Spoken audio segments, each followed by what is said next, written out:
In real assets investing, there are things you can control and others you simply can't control.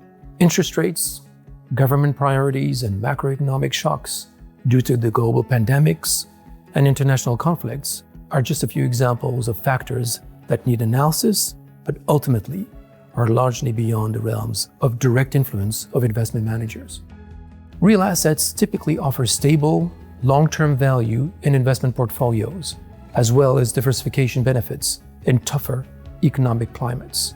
In both good and bad cycles, real assets can provide value and require well-thought-out strategies by investment managers like PATRIZIA to generate the best returns for clients adjusted for risk. Seeing as we are in the month of Christmas wishes, here are 3 items on my wish list which could accelerate the long-awaited real assets recovery into 2026. First, a decline in interest rates and, more importantly, in bond yields. In Europe, we are already starting to see positive movements into this direction.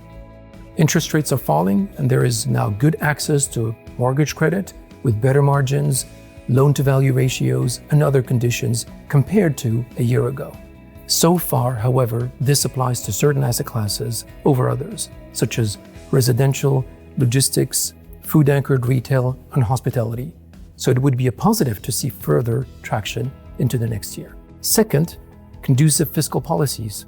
There is promise in the fiscal policies of the European Union and Germany in particular.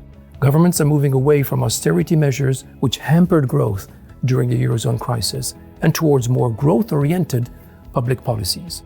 In Germany in particular, the combined tax expenditures on infrastructure and defense are greater as a percentage of GDP than the entirety of the German unification package or the Marshall Plan.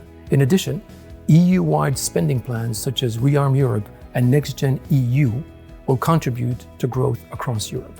Third, some respite from the perma-crisis that has been plaguing us over the past years would be welcome. Between 2020 and 2023, we have navigated a global pandemic, armed conflicts in Ukraine and the Middle East, extreme spikes in inflation and interest rates, and the manifestations of a global trade war. The recovery seen in 2024 was, for example, immediately stifled by the uncertainties surrounding US tariffs. With the tariff regime now unlikely to be as severe as initially feared, markets may loosen up, and we could see a larger return to growth in real assets investing. At PATRIZIA, we will continue keeping a close eye on the twists and turns to come, and regardless of what happens beyond our immediate control, we will continue to craft strategies along the dual megatrends of digitalization, urbanization, energy transition, and modern living to best create and preserve value in 2026 and beyond.